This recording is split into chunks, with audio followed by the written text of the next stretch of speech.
What's up, everybody? Hey, welcome back to the Investor Fuel Show. If you listened to last week's show, you heard Mr. Sean Whalen, who gave a keynote presentation at a recent Investor Fuel meeting that really shook the room up. By the way, I didn't kind of preface that last week by telling you that there's a lot of F-bombs and some heavy language in there, and hopefully you didn't get offended by that. But this week, I'm going to bring to you another awesome member of our Investor Fuel family, Mr. RJ Bates. And if you're not familiar with RJ, he's a great guy. He and his partner Cassi have built something pretty amazing. They're operating in lots of different states and have kind of a mission to effectively dominate the world and be investing in it all over the country and really kind of change a bunch of lives in the process because he does these unique partnerships with people.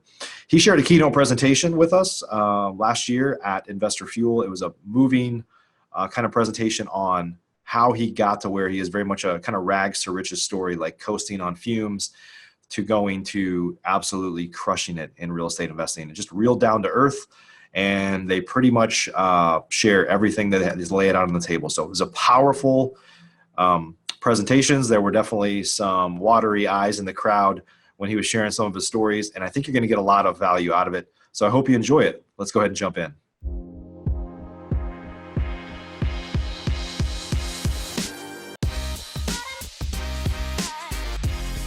Professional real estate investors know that it's not really about the real estate. In fact, real estate is just a vehicle to freedom. A group of over 100 of the nation's leading real estate investors from across the country meet several times a year at the Investor Fuel Real Estate Mastermind to share ideas on how to strengthen each other's businesses, but also to come together as friends and build more fulfilling lives for all of those around us. On today's show, we're going to continue our conversation of fueling our businesses and fueling our lives. I'm glad you're here.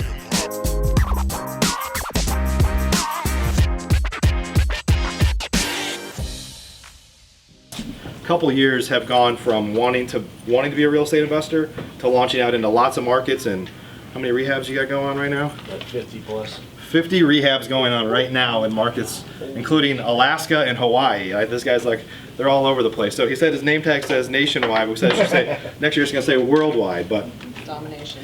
He has a lot of great information to share with you on how to truly scale your business. And so please help me welcome RJ Bates. All right, guys. So this is going to go a little bit differently than I think Mike and Stinson originally had planned. Just based off a couple things that have happened to me the past couple weeks. So first thing I want to do is I want to ask you guys, do you all have the mindset to be blessed? Yes. Well, man, that was much better than I anticipated. So when this past week I spent in Hawaii at our branch on Oahu with my childhood best friend Elijah, who's also my partner at Titanium Investments of Hawaii. And we sat down to make my speech, and he started writing out the table of contents, and I said, dude, nobody makes a table of contents for a speech. What are you doing? And he was like, no, just listen to me. We're going to put down all of our thoughts, and then we're going to create this. And when we got done, I had these 7 things that really are what I attribute to enabling us to grow and create Titanium Investments and expand to other different markets. And so these are the 7 things that I'm going to try to open you guys up to and teach y'all exactly how these 7 things have made a difference for us in our lives, okay? So the first one is fixing your mindset, okay? So what does that mean, and why is that important? For me, this is probably going to be the number that we spend the most time on, because when I found out about real estate investing, the thing that stood out to me the most, aside from running numbers and marketing and how it could change my life and Cassie's life, was a gentleman was standing up on stage just like this, and he was teaching us about ARVs and all this, but then he got to mindset, and he started talking about the difference between being broke and being poor and what that meant. And at the time, guys, I mean, I was poor, okay? I had no money, and I had a terrible mindset. And I did not understand that I was the person holding me back at that time. and he talked about being wealthy and what that meant. And, you know, I just want to ask you guys, if right now, who do y'all think is the wealthiest person in this room? There you go. You're right. Well, no, not Mike. That person. You are. I am. To me, I'm the wealthiest person in every room that I walk in. Okay? And that's what I felt like when I walked out of that room. That gentleman looked at me that day and he taught me some things about wholesaling and rehabbing properties. But the thing that changed my life was when he told me, no matter what room you walk into, you're going to be the wealthiest person. And what that meant was finding freedom for myself, controlling my future, and controlling my mindset to think about that. And ever since that day, guys, I really can't explain it to you, but things just come our way. And it has changed our lives based around having that mindset of being wealthy. Okay? So go into today's speech and kind of change your mindset and think that you are the wealthiest person sitting in this room. Okay? Tracy Bennett. Tracy, are you here? Back here. Okay, Tracy posted something yesterday, and I want to commend, is Ashley Black sitting next to you? Ashley? Ashley. Ashley's got a wealthy mindset right there, okay? Tracy posted yesterday a picture of Ashley, and she said Ashley is already talking about how she's going to move up from the Investor Fuel Gold to Investor Fuel Platinum, okay? That right there is a mindset thing. You're not worried about deals, you're not worried about private money, wholesales. You're going to find a way to increase your network and move up to the next level. So Ashley, I want to commend you for that. And I've never met Ashley before. I don't know who she is. We're friends on Facebook, but that was awesome. I saw that yesterday on Facebook, okay? So the Bible talks about spiritual warfare. Today we're going to talk about mental warfare as real estate investors, okay? When I was in Hawaii, we were staying in our local office, sleeping on air mattresses. We wanted 0 distractions. We had a plan on what we were going to do for 5 days. We wanted 0 distractions. So we get back to the office. Elijah jumps in the shower and he turns on music, blaring loud. It's like 9 o'clock at night. And he turns on this song called Rejoice by Steve Angelo, and it's featuring T.D. Jakes. And the song opens with this line that says, "You have to fix the mind before you can bestow the blessing, because until you get your mind right, everything you invest into it will leak out of the crevices of a mind that refuses to change." Just want y'all to think about that for a second, because I'm going to tell you right now, I thought I had a pretty good mindset. I'm in Hawaii, away from my family, knowing that I've got to give this speech today and spend the rest of the week here at Investor Fuel. I've got all these things going on across the country, but I know that I'm in Hawaii because it's the best thing for our business and for the systems that we need to work on, okay? So I'm already thinking I've got a pretty good mindset, and this song comes on and that line comes out, and I'm telling you what, it hit me like a 10-ton brick. And I realized that sometimes I still refuse to change my mindset on things, okay? And I want you guys to understand that how important your mindset is on being successful in this industry, okay?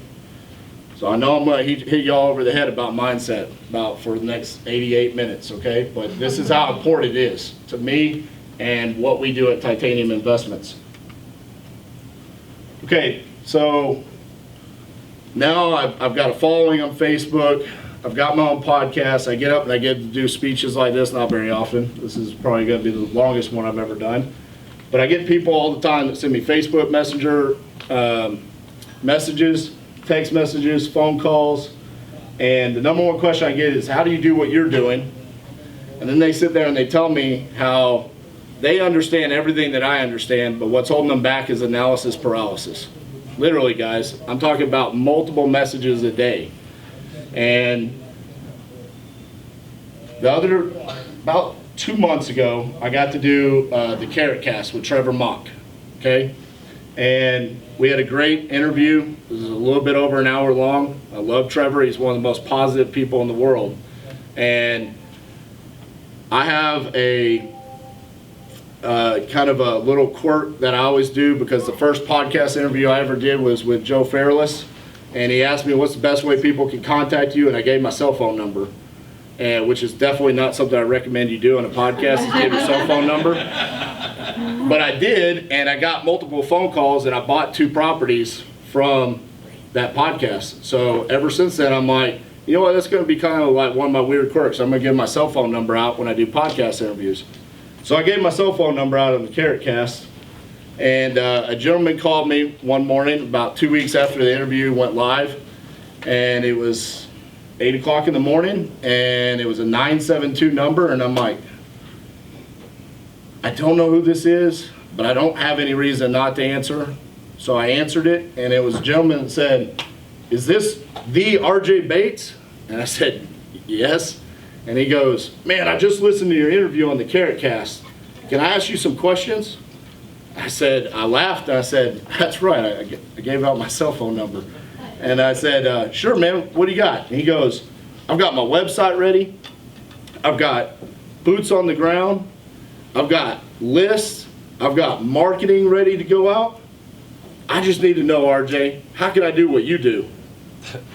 And I said, well, why don't you send that marketing out, and when the leads come in, let your boots on the ground and handle it and start making offers. And literally, the conversation was this simple, guys.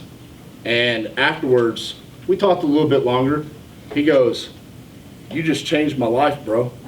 And I'm like, I didn't tell you anything. I just told you to just do what you've already learned. Like, you're listening to the Carrot Cast. You listened to me for well over an hour explaining everything that I do.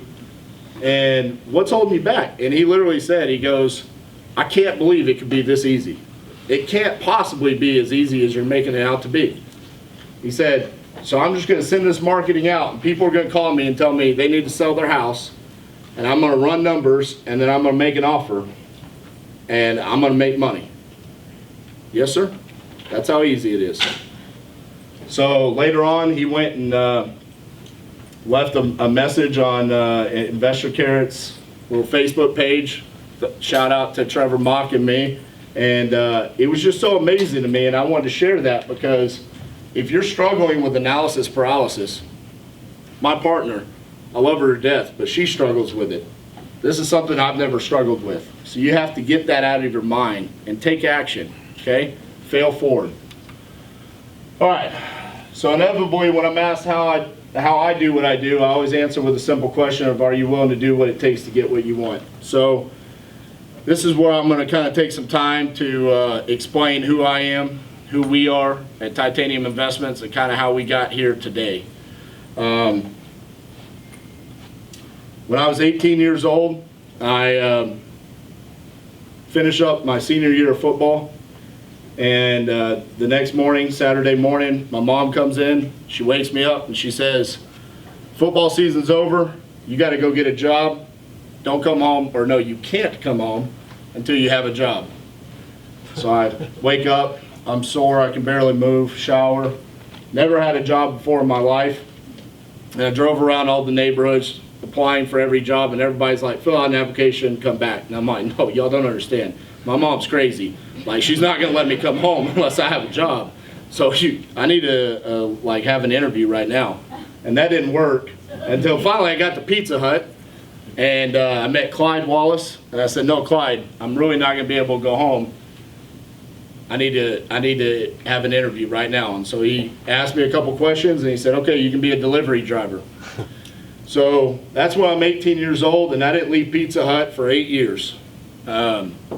Stayed there until I was 26, worked myself all the way up to general manager, and gave my blood, sweat, and tears to that company. I didn't know any better. I went to North Texas, but I stayed at Pizza Hut, and for whatever reason, I just didn't know what I wanted to do in my life. And I just worked all the way up to general manager. There was one point in time, I worked 48 straight days at Pizza Hut as an assistant manager at multiple locations. I had the honor of being an assistant manager for 2 different managers that won Restaurant General Manager of the Year for Pizza Hut and got to attend the Kentucky Derby. I did not get to attend the Kentucky Derby. I got to work double shifts while they went. But I took a lot of pride in my time at Pizza Hut. It taught me different things on how to read P&Ls and structure a business, and I learned how a major corporation had their business structured.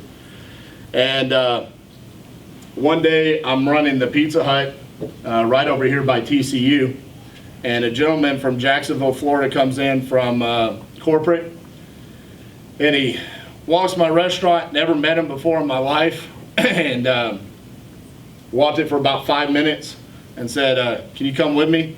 We walked out in the lobby. He sent me right down to some of my regular customers, and he said, we should have never promoted you. You're nothing more than a glorified shift manager. I'm disappointed in us for promoting you. And left. And I went home that night, and I couldn't believe that after 8 years of everything that I had given that company, that was someone from high up in corporate, that's how they felt about me. And so, without second thoughts, I quit that job, and I went back to, well, not go back. I guess I took a step back career-wise. I willingly chose to go work a minimum wage job at Tour 18 golf course in Flower Mound. At the age of 26, I decided to be a cart boy. So when you come off the cart, I was the guy spraying the wheels and cleaning the cart, throwing away the beer cans. And I worked with a bunch of 16, 17-year-old kids. And they were like, what are you doing here, man? You used to run restaurants, and you're telling us all these crazy stories about all these millions of dollars that you used to be in charge of. I said, I just need to clear my head. I need to fix, and I didn't know what I was saying at the time. I was like, I just need to fix my head. I don't know what I want to do with my life, and so no offense to you guys, but I'm just doing this because it takes no brain power. And at that time, Elijah Del Garza, who is our partner in Hawaii, my best friend, we had not talked for several years. He calls me, and at the time, Cassi and I have been best friends, or friends for 13 plus years at this point. So Cassi and I are friends. She's working a deadbeat job, and Elijah calls me and he says, hey man, I've got this great idea.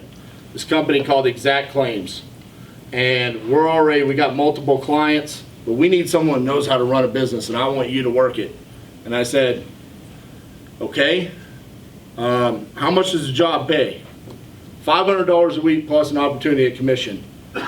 I will tell you not, guys. Me and Cassi literally were in tears. $500 a week and plus commission, we were crying. We were like, this just changed our lives right here. So I didn't even know what I was doing. I didn't know anything about the business, but essentially the business was, we were a consulting firm for general contractors. We took that opportunity and we ran with it. We created an actual business that marched its way up to doing 7 figures in revenue. And Elijah had the opportunity to sell that company to investors. And at the time, I had a lot of anger in my heart because he did it. And he sold the company, and I then at that point in time became an expendable employee. Cassi became an expendable employee because I hired Cassi to work with us. I mean, I wasn't going to do it without her. And we left. We left Exact Claims. I left my childhood best friend, the guy that I've always wanted to be in business with together. We left it, and Cassi and I went and started our own business, Fairway Solutions, doing the exact same thing. So we basically became Elijah's competition. And I said, I'm not doing this to be your competition, but I'm doing this because I know I cannot go back to being an employee, dedicating my life to working for someone that I know doesn't care about me. So when I talk about, are you willing to do what it takes to get what you want? Now I'm going to explain to you what I really mean by that, because Cassi and I literally have done whatever it takes to get what we want. We had no money to start a business. She used every credit card that she had to pay for the LLC, a website, employees, computers. We had no computers like that could actually legitimately run. I mean, we had to use every resource that we possibly had to create our business. So much so that we realized we weren't going to make enough money with Fairway Solutions to immediately begin, so we decided we need to go sell some roofs, because that's who we were helping, was roofers. So we knew how to supplement the claim. So she drove a Kia Soul.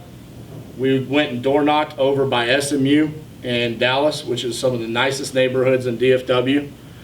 In a Kia Soul, I forced her out, dragged her, told her to go knock on the door. She knocked on the door. The gentleman said, sure, you can inspect my roof. She comes back and she's like, all right, boss. Now he said we can inspect the roof, but we have no ladder. Tell him we'll be back at 25 minutes. So we go to Home Depot, we buy the tri-fold ladder that can fit in the Kia Soul. We got a ladder flapping around by her face. She climbs up on the roof. We don't even know how to climb this steep of a roof. She can barely get on it, but she gets up there and she's like, it's got hail damage. So we tell him to file a claim. He files a claim. We get the contract, and we made more money than we had ever made in our lives just on that one job. These are the things that we had to do repeatedly as we were creating Fairway Solutions. The thing about it is Fairway Solutions is not what we were put on this earth to do or where our hearts were. That's not what we wanted to do, but we taught ourselves how to do whatever it takes to be an entrepreneur. Okay? So at that point in time, we realized we could make more money as a contractor than we could doing Fairway Solutions. So we started Rucker Contracting. And when we started Rucker Contracting, that's when everything changed, because we started getting hired by investors. So the gentleman that she sold the roof to and by SMU, when I collected the last check, I'll never forget it. He goes, do you do remodels? I said, yes, sir. I didn't know how to do a remodel. And he goes, cool, I'm flipping a house right over here. The keys are in the mailbox. The job's yours. Just write up a bid and tell me how much it's going to cost. So Cassie and I go over. We walk in the door, and still to this day, it's one of the worst houses I've ever seen in my life. That's so bad, y'all. Plumbing was not functional anymore, but yet people that were living there had still been using it. There was sewage under the floorboards. This gentleman wanted to add it. This guy thought he was full on HGTV, okay? I mean, he wanted to add a bathroom. He wanted to knock down 3 load-bearing walls. And at the time, I'd never been a contractor doing this stuff, and I never flipped a house. So I'm like, absolutely, that's a great idea. Yeah, we can do that. And I'm going into Xactimate, which is a software estimating service for contractors. And I'm like, why is there not a line item for knock down load-bearing wall? There's a good reason. So we quoted the job. We made money. He sold the house. He made money. And still to this day, I'm amazed, because those are 2 people in 2 roles that should not have been doing that. But after that, we got hired by other investors, and I started asking questions. How'd you find this house? Bought it from a wholesaler. Go home that night. What's a wholesaler? And then eventually I started realizing, as a general contractor, you have to find your client, and then you have to find the subcontractors, and you're the middleman. Well, as a wholesaler, you have to find the house to buy, and then you have to find the guy that's going to buy the house from you, and you're the middleman. And I'm like, but there's no go to Home Depot and buy 20 sheets of sheetrock, and then when you get there, they realize they needed 22 sheets of sheetrock. There's no going, under on a job. This is a way better middleman. And so that's when we started going to different education, the weekend seminars, and learning about wholesaling and rehabbing properties and all of these different things. And that's when I realized everything that was said to me. Immediately when somebody started talking about wholesaling, they were halfway through their pitch, and I understood the back half, and I'm like, this is what I'm supposed to do in my life. That's when I told Cassie. It was January 1 of 2015. Actually, no, I don't want to go that far. Getting back to how do you do whatever it takes to get what you want. We got a property under contract. This is probably the 2nd or 3rd property we ever wholesaled. This is late 2014. We get a property under contract, and $1,000 earnest money, $100 option fee. So here in the state of Texas, we have options. That's like everybody else's inspection period. Most of the time, y'all get those for free. We have to pay for them here.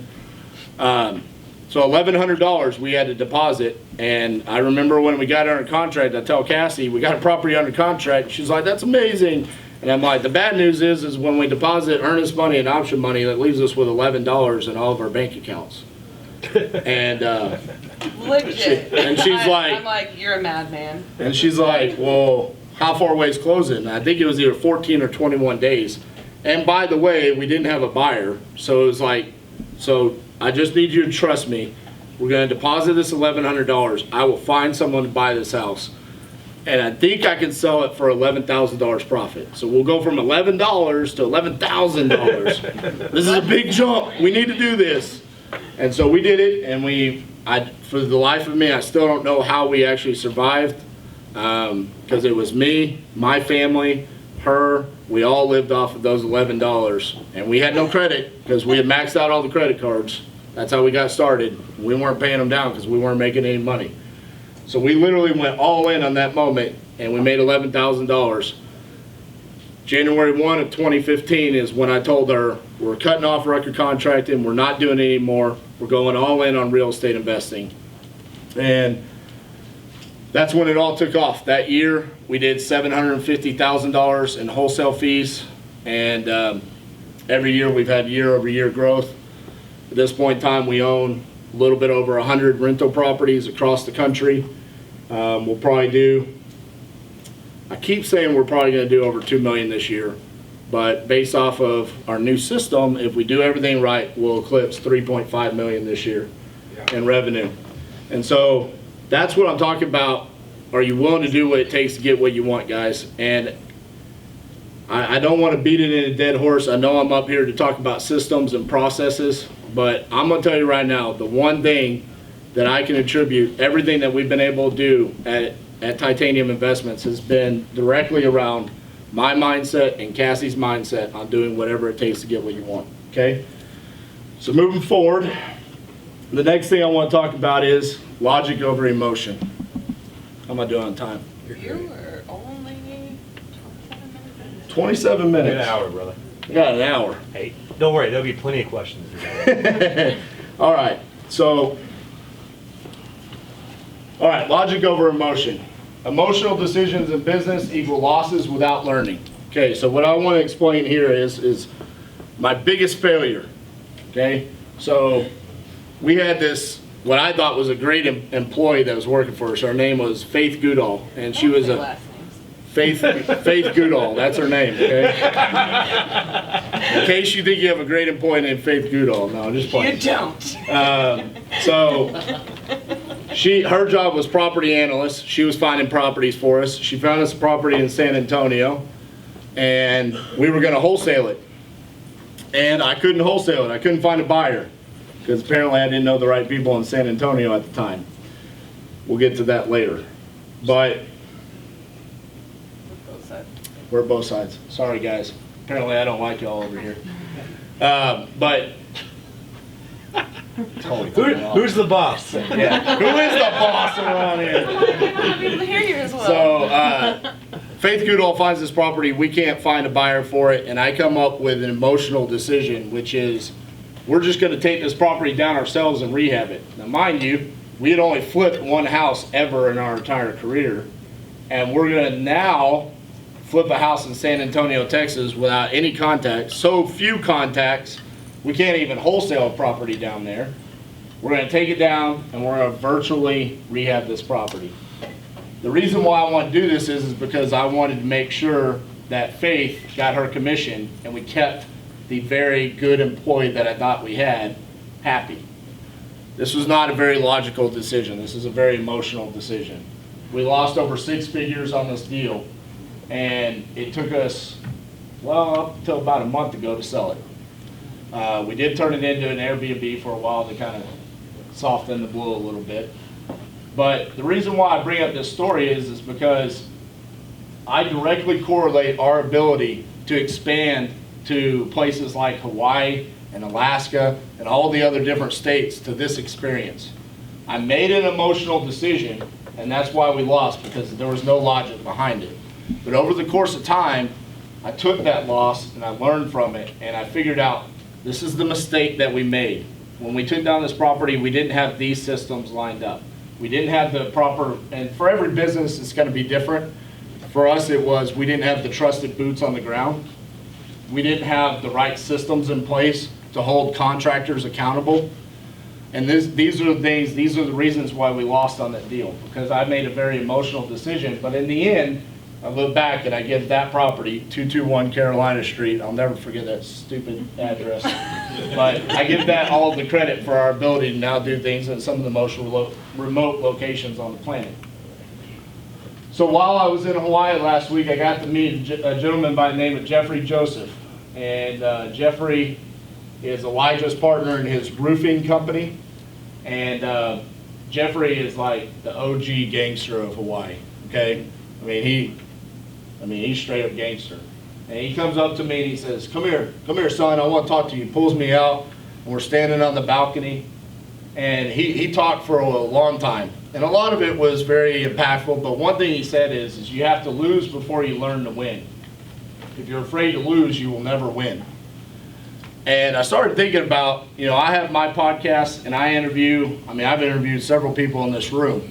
And a lot of people that are extremely successful, they always start their story with, this is where I lost everything. And that's where I learned so much. And that's where my life really changed.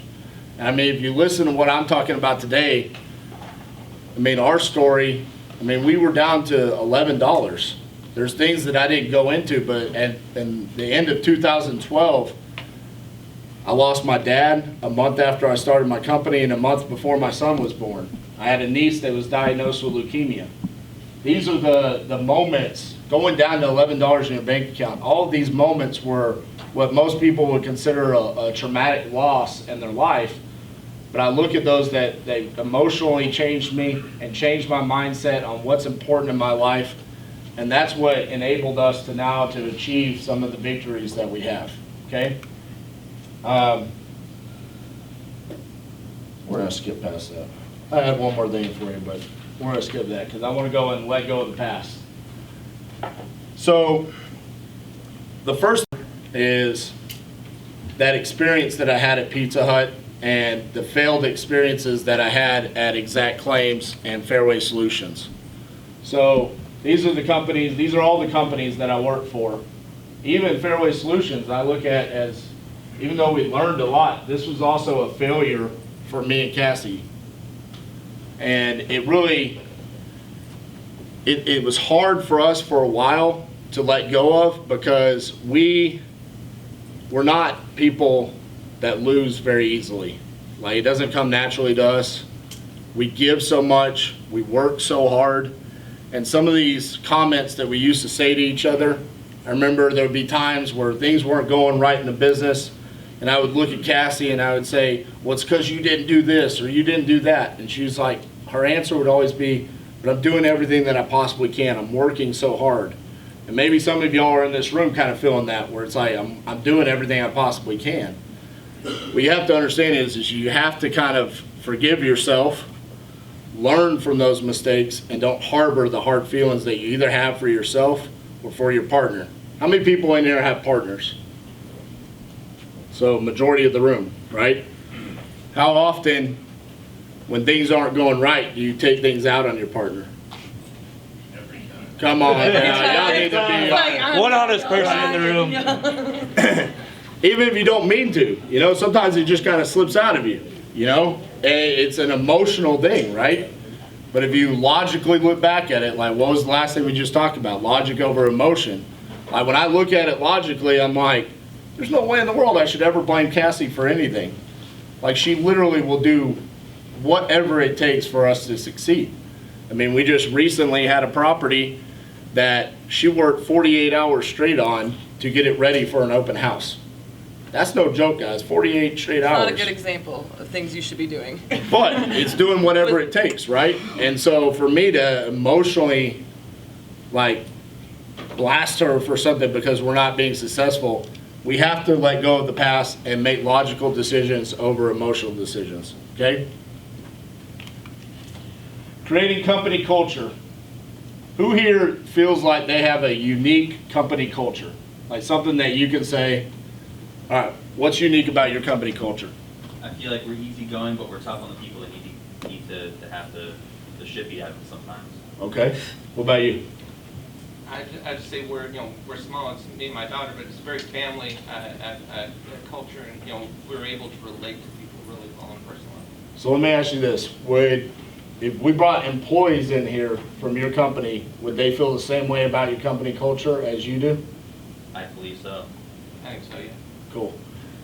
That's very important, guys. This is our company culture. And when we first came up with it, it was, I guess the best way to put it is, I was almost embarrassed about it. Like, I was like, man, we're so cheesy. Like, we're warriors. Like, I was like, I think some of our employees are gonna look at us like we're crazy, you know? Like, really, boss? You want me to be a warrior? But these are the hashtags that we use, rehab warriors. And I didn't realize how impactful this was gonna be. But we literally have employees. The other day, CT is one of our acquisitions guys. He also goes out and raises private money for us. He walked in the door, walked in and he goes, "Boss man, I was a warrior for you today." I was like, "All right, what'd you do?" And he goes, "Don't worry about it, boss. You'll see it. But I was a warrior for you because you were a warrior for me." I mean, dude, I'm telling you right now, it gave me chills. I was like, man, need that guy to come give me a motivational speech every morning. But the reason why we use that warrior hashtag and we kind of build that company culture is because warriors act not for profit, but for the spirit. We work for each other as a team. We don't care about how much money we're making. I think one of the things we learned very early on with real estate investing is we can make money, right? We can create freedom for ourselves. But we at Titanium, we have a bigger picture. We want to change the direction of all of our generational trees, essentially. We feel like we have the opportunity in front of us to do that. We feel like we have the opportunity to create generational wealth, not only for ourselves, but also for everybody that works for us. And we open up those opportunities. And we teach them, literally, that there's layers to becoming a warrior. You don't just come in and you're a warrior, okay? A warrior is like the top dog. And there's things that you have to do. You have to show us that you're honest. You have to build trust. You have to do things for the integrity of the team, not for yourself. And over time, that's when we eventually make them warriors. So that's like our company culture. It might not resonate with you. I'm not saying it is. It's not for everybody. It's definitely unique. Some people think it's a little bit too intense, but if you've ever met me or Cassie or Elijah or any of our other partners, we're pretty intense people. So that's why it resonated with us. The culture of a company is a direct reflection of its leadership. That's what I'm talking about. That's who we are. So you need to find who you are. Everybody in this room, you're the leaders for your company, right? You need to correlate that company culture, the leadership that you're going to pass down to the people that work for you. And even if it's only you and your daughter, you need to have a company culture. Cassie and I had a company culture when it was just the two of us. We didn't start off, I mean, we have a team of 70 plus people now. We didn't start off that way though. We started off with just the two of us. For the longest of time, we literally worked out of what was called the Sugar Shack. The Sugar Shack was literally an apartment next to her grandfather's, what's the best? It was in a metal building, and it was an efficiency apartment next to where her grandfather was living, in the backyard of her aunt and uncle's house. Barely had Wi-Fi. I mean, so. It's not 5 acres. It's not like, it's like a big shop. Whatever. It's the Sugar Shack, Don't y'all. bring the That's good what it stuff, is. only the bad stuff. Don't mind the ugly. Yeah, it was ugly, it was terrible. Anyways, but leaders know the way, leaders go the way, and leaders show the way. That's a John Maxwell quote. Elijah always tells it to me. He always tells it to me when I'm doing something wrong. I'm a leader in the company. Cassie's a leader in the company. We have multiple leaders in our company. And Elijah always kindly reminds me of that when things start going sideways. Sometimes us as the leaders have to show the way and go the way, right? So a good company culture focuses on more than money. Spend time investing in people spiritually, emotionally, physically, and financially.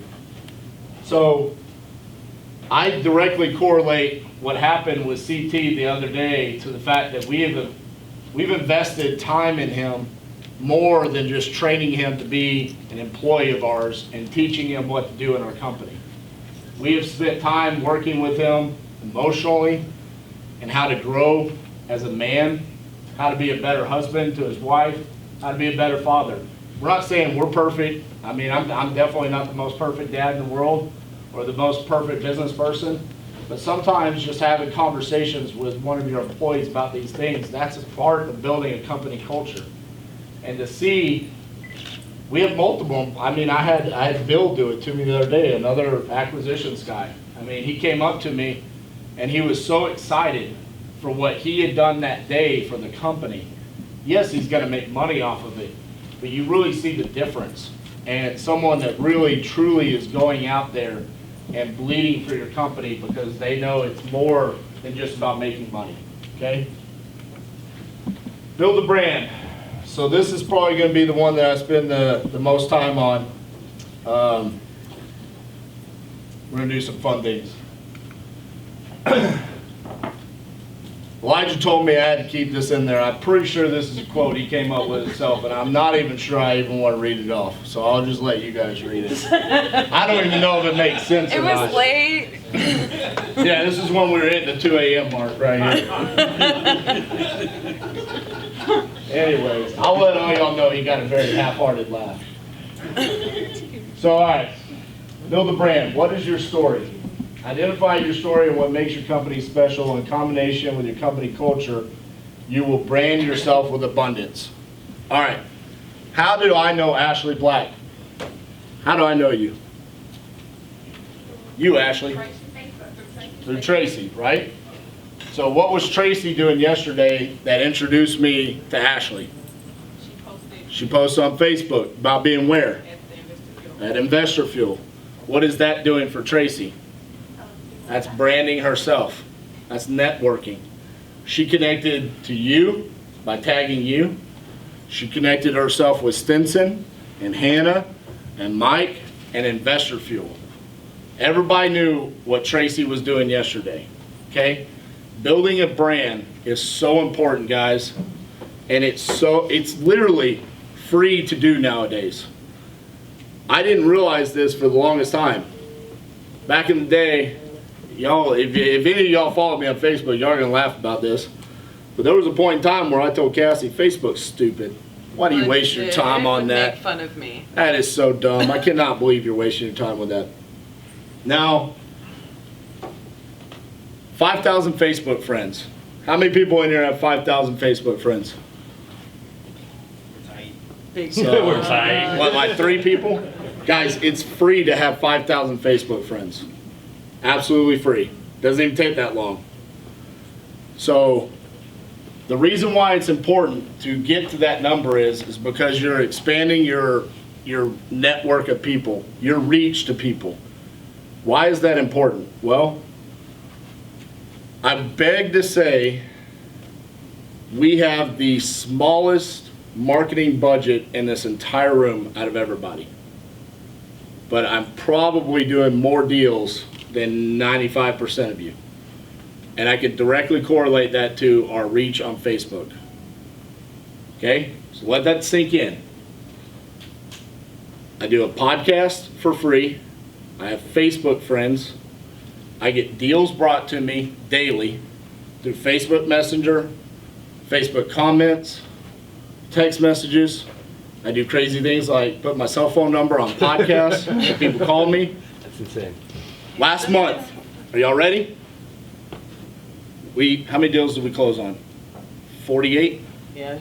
48 deals, and we spent $0 on marketing. Sorry, Todd. The previous month I spent some money, and I'm not saying you don't need to do it. Do not follow that path because it's taking us some time to get there. And I use Todd, and I do Facebook ads, and we do pay-per-click, and we do cold calling. But last month, we didn't need to. Literally, I don't think we could have handled any We had more. to pull back the reins a little. So that goes back to utilizing the free resources that are out there for you, okay? So my challenge to you is everybody in this room, you need to get 5,000 Facebook friends. Okay, can we do that? Okay, so the next thing that we're gonna do is we're gonna make hashtag Investor Fuel go viral here, if we can do it with this amount of people, okay? How many people have posted on Facebook today that they're at Investor Fuel and use the hashtag Investor Fuel? 1, 2, 3, 4. Okay, you're all gonna do it right now. I got time.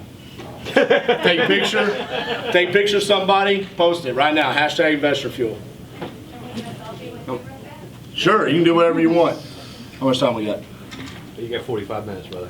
We got plenty of time. Make it go viral. Line up and get a selfie. I want a selfie. And I'm not even a selfie person. There you go. Me either. Get in front of the sign. Wait, Oh, yeah, actually, you gotta somebody get else take it. I don't even like your, okay. So Cassie. you might be like, what is this guy doing? Why is this important? Because you need to tag. Uno, dos, tres, cuatro. Thank you. Because all right, guys, here's what you're gonna do. Mike has 5,000 friends, right? So you're gonna say thank you, and then you're gonna tag Mike Hambright. Thank you, Mike Hambright, for putting on a great hashtag Investor Fuel mastermind. So now when Mike accepts that tag, now your post is gonna show up to all of Mike's friends. You've now just broadened yourself to Mike's network. Okay? You'll get at least one like, because my mom likes Everything. Sandy. But here's what's gonna I don't happen. even know what she's liking, but she'll like Is it. that business or? Personal. Do it on your personal. Yes, We use our absolutely. personal You can do your business as well, but way more than we this use. needs to be personal. This is coming from you. You're with Mike Hambright. You're with Stinson. You're with Adrian. Tap into other people's networks, and what ends up? Yes, Gary. Tag Gary too. I don't see Gary. That's why I'm not talking Gary's about him. here. I think he's working. I already talked to me. Gary, I think he's working somewhere. Gary didn't want to intimidate me. Remind me that I'm his opening act. Hey, so. talk about how quick it starts to catch on. Yeah. Start adding those friends. Like, What happens is guys, crazy. what you'll Yeah. notice is today, you're probably going to get just an absolute shit ton of friend requests. And you need to accept those. Because what's going to happen is someone is going to see on Mike's friend that, hey, Tracy Bennett was with Mike Hambright Day. I don't know who Tracy Bennett is, but she's with Mike. Why am I not with Mike? That's Friend the perfect request. example because I friended those two people today because he said boom boom and I'm like I'm not friends with them. Boom boom. Okay, so if this doesn't motivate you enough, before this, I just closed on a $700,000 house in Hawaii that I funded with a private money lender that I met on Facebook. Yes. Okay? So What's that this gonna be? is, What's that going to be worth? this one's gonna be worth 1.3. Yeah. So 700,000 is gonna be worth 1.3. We're gonna put about 120 into it. Okay? So, don't think that this is just a gimmick to do the hashtags and all of that. This is real life stuff that can change your business. Okay? Take it very seriously. I get it all the time. There was a point in time where I was actually embarrassed to be on Facebook while I was working. Cassie would walk around the corner, I'd be on Facebook, and I'd be like, oh, Busted. I'm sending an email, you know? And now there's times where she comes around and I'm like, yeah, I'm working. By liking Jason McDougall's live video of him talking about his employee sniffing, whatever, huffing, whatever. I don't even know how you do it. Yeah. You should have brought that part up when you were talking about being grateful. This So- is what I do for work. So 5,000 Facebook friends. Make sure your hashtag Investor Fuel. The other thing, guys, create hashtags for your own business. Okay? We have So for us, we have Rehab Warriors. We have hashtag Titanium Investments. We have, depending on what market it's in, hashtag TIOH for Hawaii, TIOA for Arizona, Flipping Alaska for Alaska. Make sure you're creating those hashtags. The reason why is they're searchable. So if you ever need to go back, you can search those comments or search those posts through the hashtag. The other thing is when people comment on your post, comment back. It's an algorithm, guys. That's all it is. You're playing the game, okay? So when Greg says, great post, RJ, I'm like, thanks, Greg, and I tag him because I'm playing the algorithm game. Sorry, Greg. All good. He knows he's All right, being used. create value for others. I'm not allowed to say that quote because Stinson will get mad at me, You already said that word. but I did. But create value for others. Okay, so what do we mean by this? Don't become sales pitchy on your posts. I have things that I sell, but very rarely do I ever talk about them in a post, okay? I try to create value for other people and let them come to me and ask me for things in return. So what do I mean by this? Who here has made profit on a deal in the last 90 days? Okay, almost everybody in the room, right? Who here posted about that deal in the past 90 days? Okay, good. You need to be doing that constantly. One of the best people that I see do this, well actually I'll talk about two gentlemen that I've seen literally go from barely having a following to now they are, I mean, massive amounts of following. Jason's one of them, but the two I'm specifically talking about are Austin Good and Tim Bratz. Most of y'all might have not have heard them, but I've seen both of them. Tim Bratz yesterday was talking about an apartment complex that he bought in Atlanta, Georgia. Yeah. This thing had like 2,000 views within like 20 minutes. People liking it, commenting. All he was talking about was I bought this apartment and I put a roof on it. I literally watched the video and I'm like, people are talking about this is gold. I'm like, he said he bought an apartment, put a roof on. Like, yeah, I mean, it's cool. He's going to make a ton of money, but it's not really like gold, you know? But people find that and it creates a following and it generates more excitement for your business. People will come to you. People will bring you deals. How many times do people bring you deals based off of Facebook posts that you've done? Have you ever gotten that? All the time. I see, like you two, y'all went and looked at a property yesterday. That's a yeah, we're doing that deal. Yeah. Yeah. And I'm sitting there and I'm looking at it, I'm like, that's genius. They're doing exactly what I'm talking about. That's why y'all left. Jason went Facebook Live, tags Greg in the post.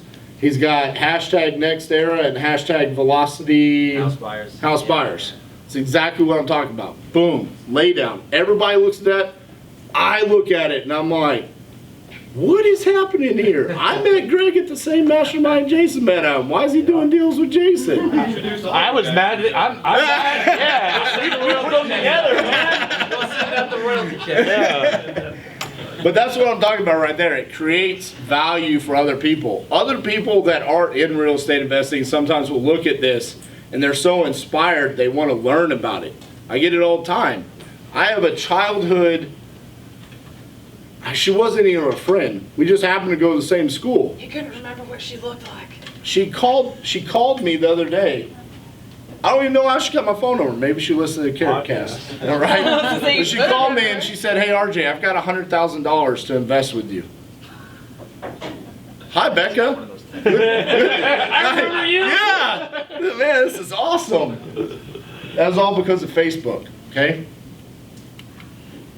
Ask for business. So remember when I was telling y'all back at the beginning when I went to that seminar and he talked about the difference between being poor, broke, and wealthy? The other thing he said was always ask.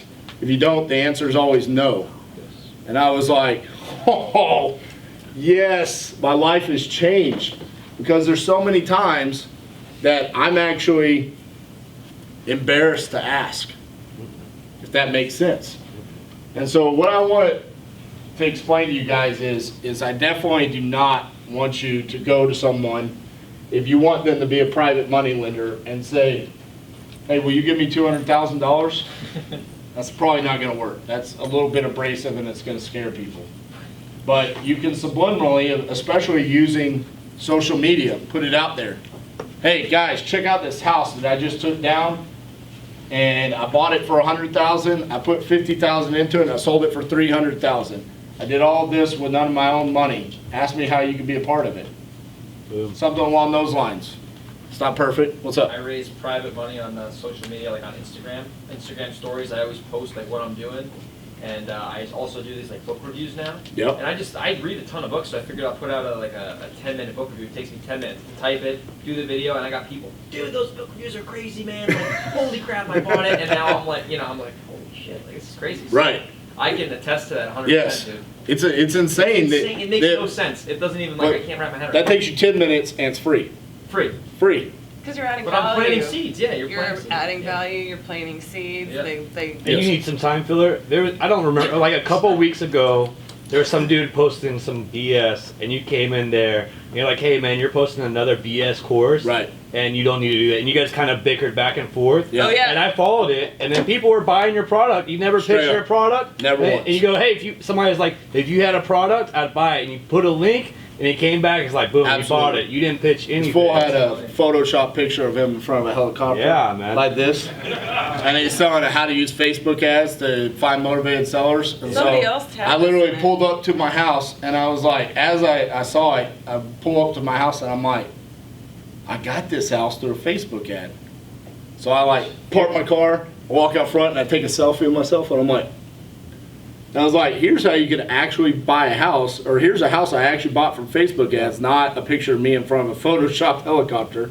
And what ended up happening is yes, I kind of made fun of the guy, but I felt like it was necessary because He was people were, pitching shit. He was Don't- pitching shit. he was going to take advantage of people. He was going to charge them $1,200 for a program that he doesn't know what he's doing. And yes, in turn, I got clients for that. So it's But very you funny. didn't pitch it, just to back you up and cover your face, or save your face. He didn't pitch anything. He was just, No. he was proving the dude was wrong, and somebody said, hey, if you had a product, I'd buy it.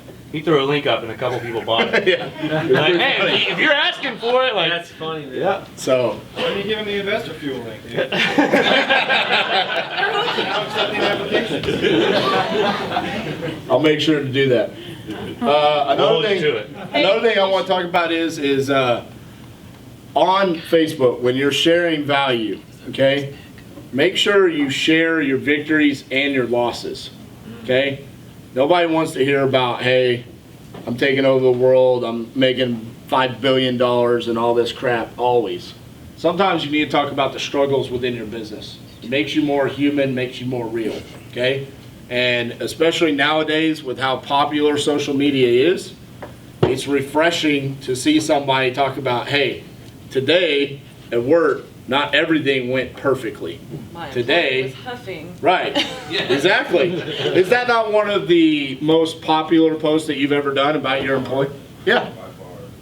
And Oh, yeah, that's crazy. and what's funny about it is like, did you ever have a second thought about sharing it? No way. See, I would have. But now I've gotten to the point where I've started thinking about it and I'm like, it makes you feel more real. And it makes people realize that not everything is perfect in your business, right? All right, systemization. So this is, we got 2 more left, all right? Systemization and, all right. So if you've ever listened to my podcast, there's times where I should say a word and I don't, and I make it very long-winded. I go what I call Cassi on it because I can't say the word. I can't say Vulnerable. yes. I cannot say a word, but I'm going to try to make myself right now. Vulnerable. Thank you. Okay.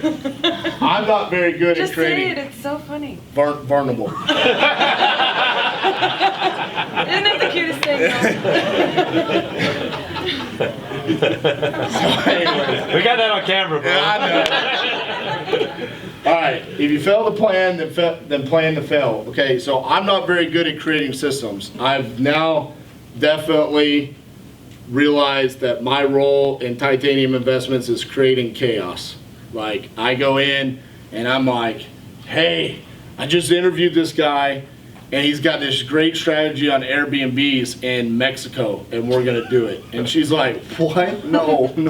We have too much going on. And I'm like, no, seriously, I'm already working on it. I'm just gonna rent this house in Mexico and then we're gonna rent it on Airbnb and we're gonna make 80 grand a year. And that's my role. That's what I do. She controls the chaos, I create chaos. We needed systemization in our business because y'all have heard the story.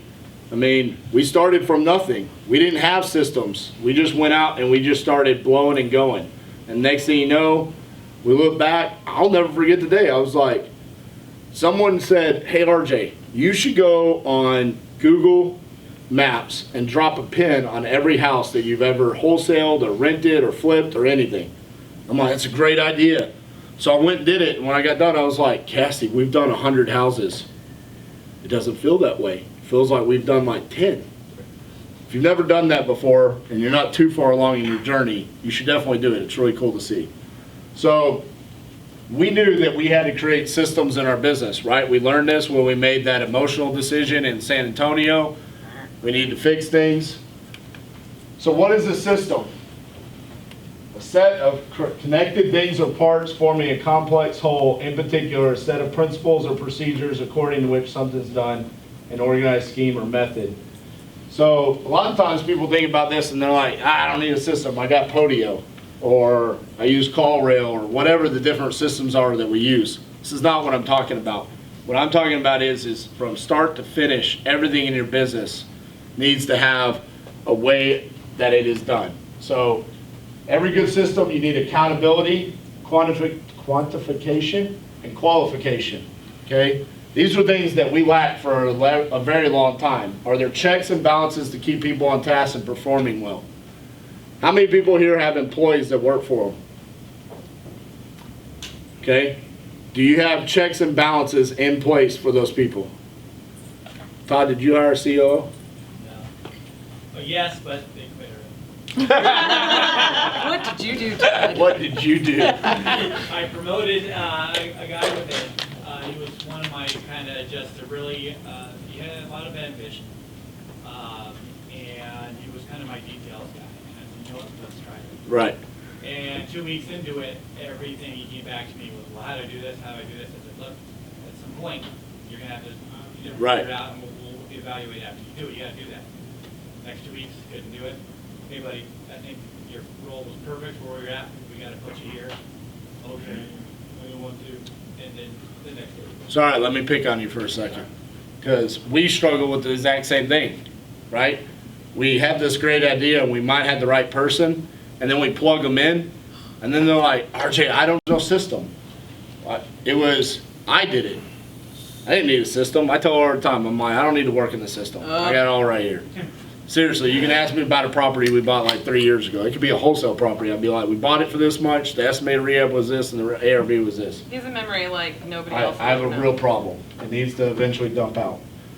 But we didn't have the right systems in place to be able to scale our organization, right? We needed to create a turnkey business system because we're sitting here and we're getting name tags that literally say nationwide on them now because people are like, you're in too many states, so you're just nationwide. We didn't have the right systems in place for that. An executive assistant in Texas might be doing something different than an executive assistant in Hawaii. And that is a problem. That cannot be the case. So we had to build something to fit our organization. We call it the Titanium Business Systems. For you guys, if you only have one person, you need to start, please start now. Don't wait until where I got, because you end up sleeping on an air mattress for 5 days in Hawaii. And Well, this has been a long process too, not just those 5 days. It's absolutely. been a long process. But start building out a manual for employee one. What do you expect of that person? How is that person going to perform their job? So when that person moves on to another role where you have to fire that person and bring somebody else on, that person that comes in knows how to do their job. Also, build out a manual for what you do. Yes. Jason, there was a while you were doing everything, right? Don't you have a bunch of VAs that work for you now? Sir, So how do you train your VAs on how to do what you were doing? through sauna with videos, tasks. Right. That's what I'm talking about, building a manual. So when random VA number 2 stops doing their job and you fire them, how hard is it for you to replace them? Same day. Boom. Done. Systems. Systemization. It has to be done.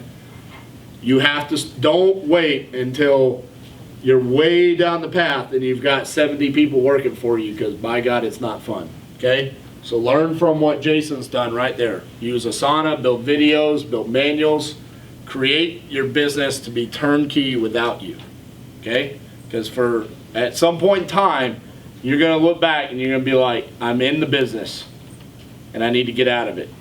Start doing that today. All right, guys, the last thing is be grateful. Okay? In everything, give thanks, for this is the will of God. Have an attitude of gratitude. Okay? Amen to that. Amen. Absolutely. So, guys, look around. Like, be so grateful for the opportunity that we have here today. Yes. I mean, that this room is full of extremely talented individuals. I mean, people here that I'm just amazed at the different things they've been able to do in a short amount of time. I remember going to lunch with Jason a couple of years ago, and I don't mean this in any disrespect to Jason, but I mean, he asked me, he said, how much do you make on a wholesale deal on average? And I said, $22,000. And he was literally blown away. He was like, no, you can't make that much wholesale on a deal. Now, I buy deals from Jason. I call Jason for advice all the time. I said, Jason, hey, I'm doing this thing over here. I don't know how to do it, but I saw you post on Facebook the other day on how to do it. How can I do it? Jason's teaching me. Be grateful for the opportunity to be in here today, guys, to be around this network of people. Mike is creating an opportunity to build a family together. You guys can grow together. There's some people in here that have employees. There's other people that don't. Start talking to each other on a regular basis on how you can grow your businesses together. Look at Jason and Greg. They're doing deals together. Greg, where are you living now? You went from like New York to Cali. Yeah, look at that suntan, bro. Yeah, bro. God's my neighbor. But he's doing deals in DFW in my backyard with my pseudo competitor Jason and not me. Yeah, we put them together, man. When I found out you guys were doing deals, I was mad. But that's awesome. It's my fault, mad at me. Got another one today. Yeah, mad at me. They looked at the opportunity and they worked together. Y'all could do the same things with other people in the room. Okay? Be grateful of the opportunity we have here today. One thing that Cassie and I were talking about today before we came up here, just want y'all to know, I was pretty damn nervous this morning before his speech. This was probably the longest speech I've ever given in front of somebody. And Cassie was helping me out, and she was talking about this post she saw on Facebook about entitlement and how entitlement can be a cancer to your life. Okay? This goes back to all the things that we're talking about, where some of y'all can work extremely hard on a daily basis and you feel like things need to be changing in your career or changing in your business. Do not have a sense of entitlement, okay? Nobody's entitled to have a portfolio of 10 properties or 100 properties. You have to go out and create that opportunity for yourself. And you have to be grateful for the opportunities that you have in front of you. So earlier I talked about that song with T.D. Jakes and how impactful that song was for me. I'm telling you guys, I was sitting there, I was having like an outer body experience. I was like, dude, this song is speaking to me right now. I'm so pumped up. And there's a line in the song that says, do not sit here today and complain about the opportunities that are in front of you when someone's sitting in a hospital today that would do anything to have the opportunity you have in front of you today. Yes, sir. Okay? Y'all have had an amazing opportunity here the past 2 days. You've got two of the most amazing men in all of real estate investing that are following me up, and Gary and Trevor Mock. Literally every time I hear them speak, I'm blown away. So you have even more opportunity after I get done rambling up here. With each other too. And look around the room at each other, make opportunities, and treat this like a family atmosphere, okay? It's up to us to make Investor Fuel what it could be, right? Stinson, Hannah, Mike, they've given us the platform and the opportunity. I'm going to tell you right now, I've been in this room, and I've been in the room the following 2 days, okay?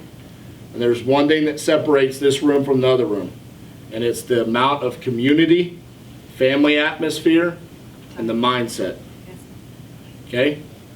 So my challenge to you guys is be grateful for the opportunity and create that same atmosphere in this room. Work together, care for each other, open up opportunities for each other, and you're going to see some very special things happen in this room, okay? I came up with this one on my own. I think this is the only one I came up with on my own. Best mentor I've had has been failure. So what I mean by that is I mean, guys, you listen to everything I talk about today. We've had some tremendous success, great experiences, but I attribute all of those victories back to the losses that we've had and overcoming those. So for you, anybody in this room right now that might be experiencing a loss, don't look at it emotionally. Go back, logically look at it, and figure out what you could change about it to change your future. What can you learn about it? What systems can you implement? And how can you make your business better from it? Okay? All right. So be grateful for every experience. How long do I have? 20. 20 minutes. Okay. Be grateful for every experience that you have. I went to a small private school here in Fort Worth, Temple Christian School. I graduated with a class of 40. Okay, I went to Temple Christian from 4th grade all the way until I graduated. My partner in Hawaii, I met him in 5th grade. I graduated high school with him.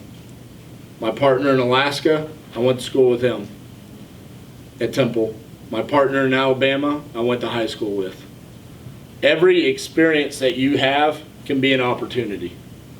I had no idea that when I was going to Temple Christian and I was running around with a little rugrat, picking on people, and those people would turn around and 15 years later, I'd be running a business across the country with them, trying to create generational wealth, passive income, changing our family dynamic.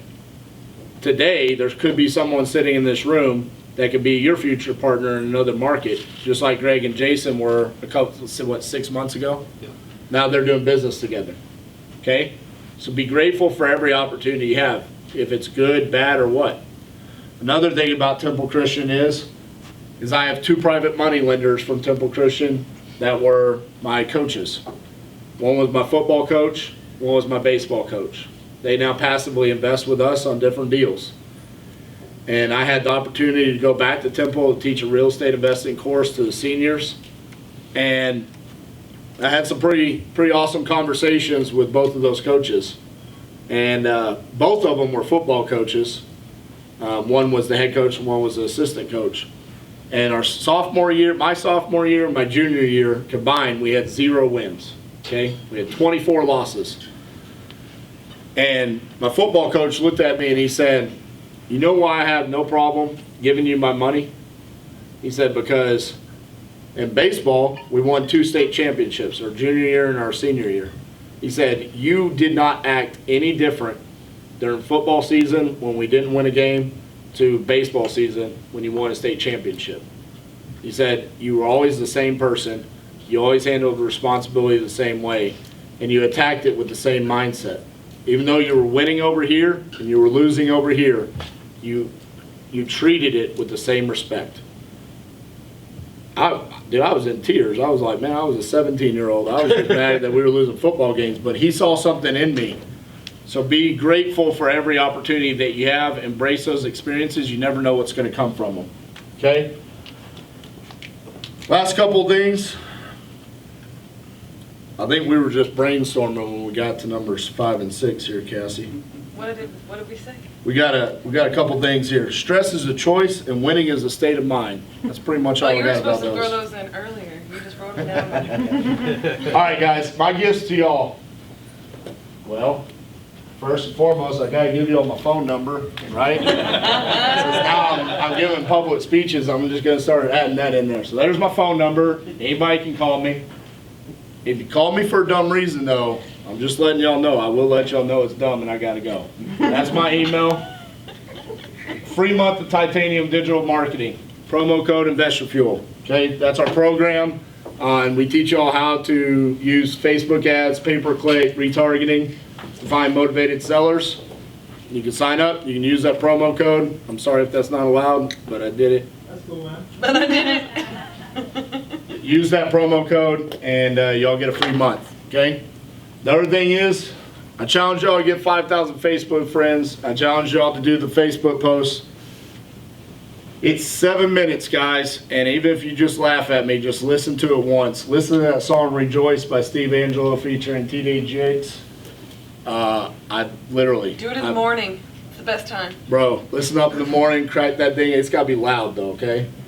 So when he preaches to you, I'm just saying, y'all will feel it, okay? Listen to it at least once. Hey, why don't you do this? Why don't you listen to it and take a picture of you listening to it and then tag me on Facebook? It's all reciprocal. All right, guys. It'll make him so happy. That's it. Y'all have the mindset to be blessed. Y'all said yes at the beginning. I hope it was true.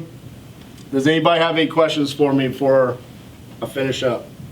Hey guys, first off, let's give it up for ours. Yeah.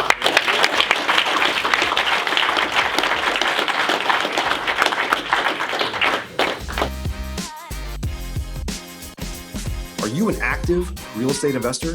If so, and you want to latch on to the power of surrounding yourself with over 100 of the nation's leading real estate investors, all committed to building stronger businesses and living richer, fuller lives, you should jump on a call with us to learn more about Investor Fuel. Simply visit investorfuel.com to get started.